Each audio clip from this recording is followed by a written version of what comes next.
faciliter la guérison. Le filon du ciel était trop précieux pour ne pas être exploité sans vergogne par ceux qui vivent de l'inquiétude des âmes désemparées. Et troisièmement, nous arrivons à l'astrologie judiciaire, appelée telle, celle qui nous intéresse plus particulièrement. C'est celle qui apprécie les chances, que je mets entre guillemets. Cette astrologie prétend expliquer et orienter la vie des gens d'après le mouvement des étoiles. C'est ainsi qu'on a découpé le ciel visible en 12 portions. Mais, première faille de taille dans la chance, toutes les étoiles de l'hémisphère austral furent oubliées.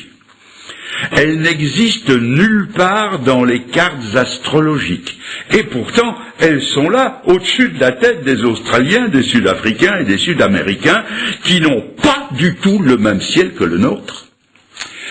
On découpa donc le ciel visible en 12 portions, et on y introduisit le Soleil, la Lune et 5 planètes au lieu des 8 qui existent. C'est ainsi qu'ont été créés les signes symboliques dits du zodiaque. Comment ont-ils été imaginés?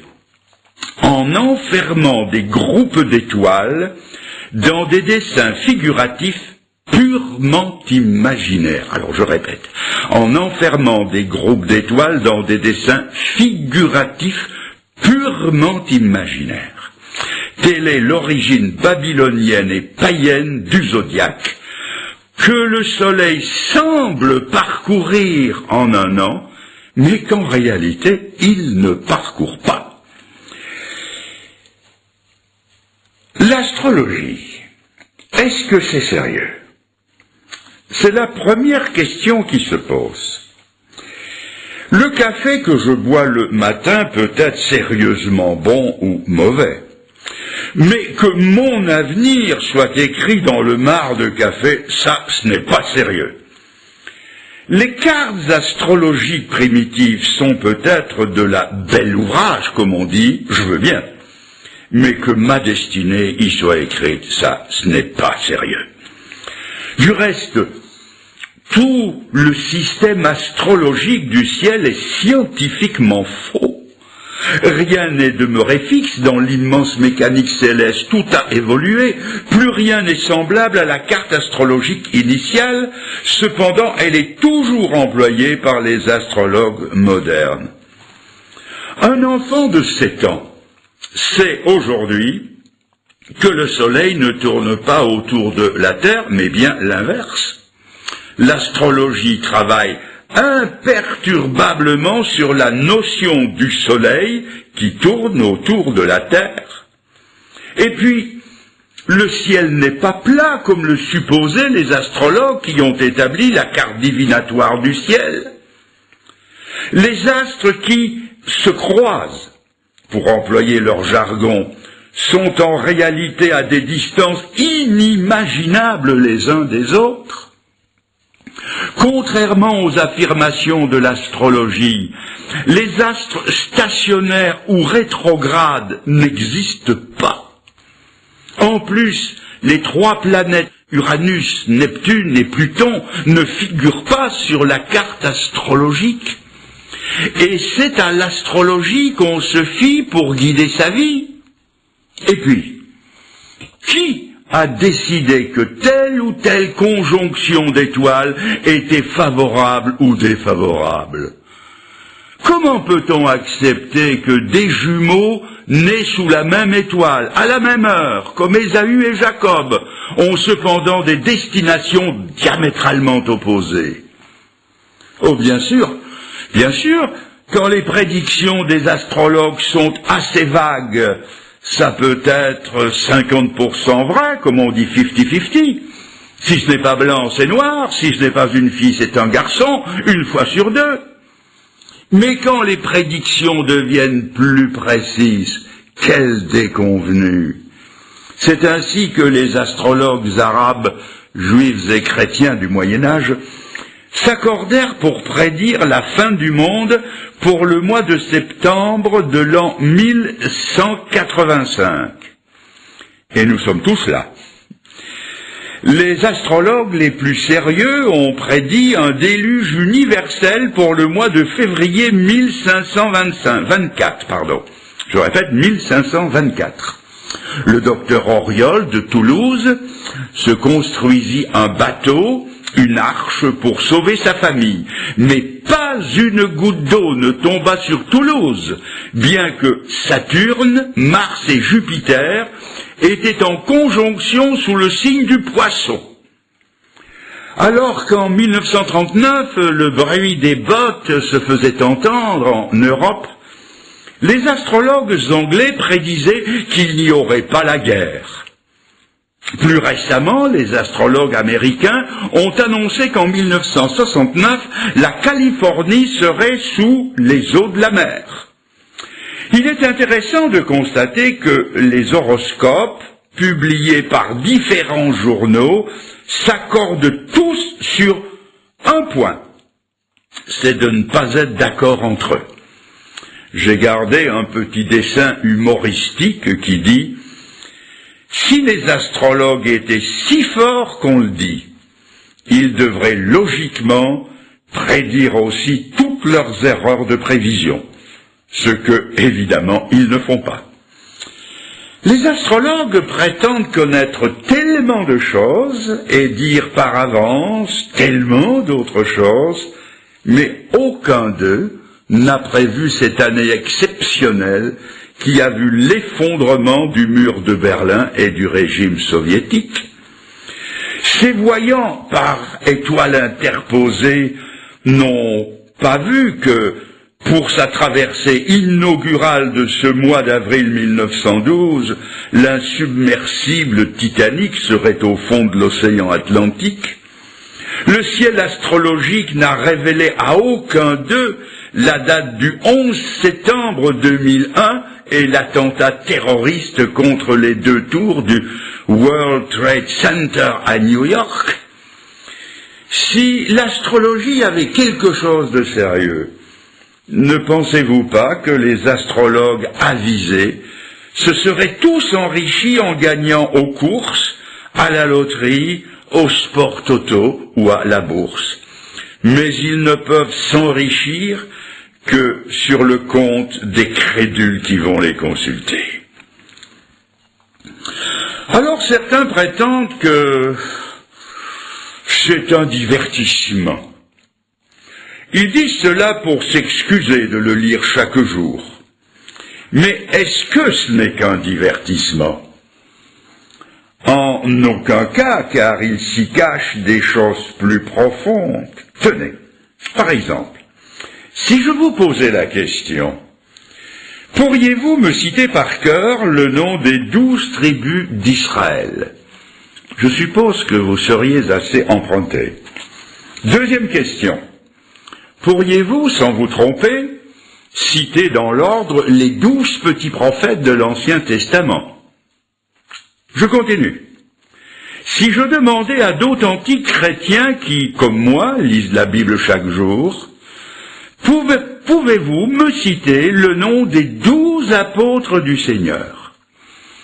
Je suis persuadé que, comme moi, ça les embarrasserait un peu. Et pourtant, je suis tous les jours dans la Bible. Je l'aime et je l'étudie. C'est à dessein que j'emploie le chiffre 12, parce qu'il y a les 12 signes du zodiaque. Des gens prétendent que, pour eux, ce n'est qu'un petit divertissement. Et pourtant, ces 12 signes du zodiaque, ils les connaissent par cœur. S'ils vous demandent votre date de naissance, ils vous donnent immédiatement le signe qui correspond. J'ai même vu un jour un jeu télévisé. C'était une sorte de chaise musicale où on retire une chaise quand quelqu'un se trompe. Ce jeu portait sur les signes du zodiaque. Et quand on est arrivé à la fin des questions, aucun ne s'était trompé. Si donc, on ne se trompe pas dans ces choses, c'est que le cœur est pris et qu'on y est tout entier. L'astrologie est une chose dangereuse. Comme tout système basé sur le mensonge, elle est d'origine satanique, Satan étant le père du mensonge. C'est une vieille maladie spirituelle, parmi les plus anciennes qui ait affligé l'humanité. Elle est dangereuse parce que dans l'astrologie, l'individu est le centre d'attention. Le sujet de prédilection de chacun, c'est soi-même. Ce que veut le lecteur de l'horoscope, c'est qu'on m'annonce mon horoscope à propos de ma vie, de ma santé, de mes sentiments, de mon avenir, de mon travail. C'est là le centre terriblement égocentrique de l'astrologie. Et elle est dangereuse parce qu'elle crée une vue fataliste de l'esprit. Elle sape la liberté de choix et par voie de conséquence la liberté de conscience. L'esprit de décision est mutilé par ce déterminisme païen. Celui qui y a recours est programmé par les étoiles, autrement dit, il est astrocommandé.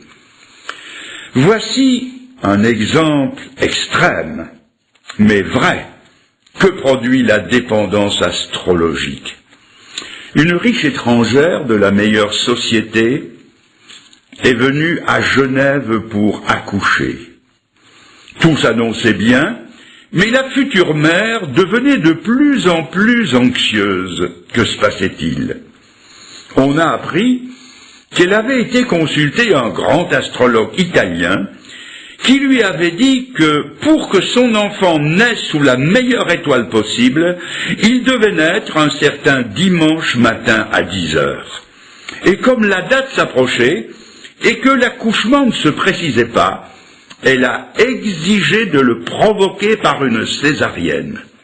Et ce dimanche à 10 heures du matin est né un superbe garçon, sous la meilleure étoile. Seulement, sans explication possible, 4 heures après, l'enfant était mort.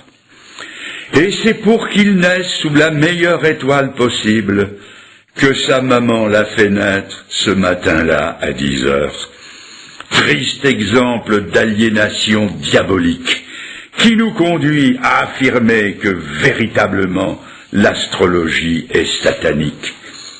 Cela remonte très loin, au début de l'humanité, dans la jeunesse, quand nos premiers parents ont été tentés.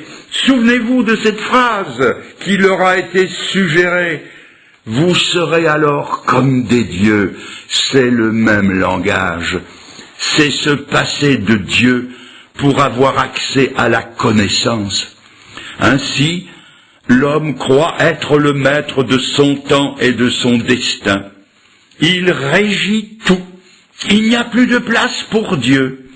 Ceux qui flirtent avec l'astrologie ou qui sourient de ces choses ne devraient pas oublier que lire l'horoscope, c'est aller consulter l'adversaire de Dieu pour sa vie. C'est la parole de l'adversaire contre la parole de Dieu. Quelqu'un pensera que j'ai employé des mots extrêmes, diaboliques, sataniques. Mais en quoi l'astrologie aurait-elle ce caractère?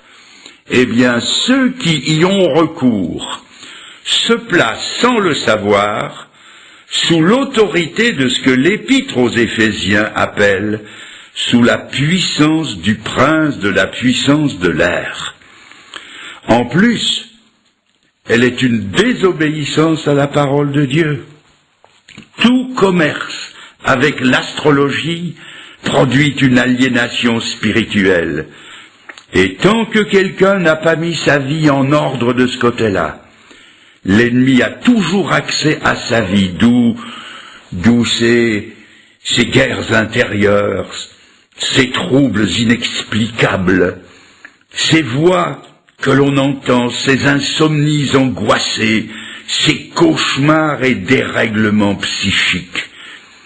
La vie et la pensée spirituelle sont constamment perturbé comme s'il y avait un poste de brouillage.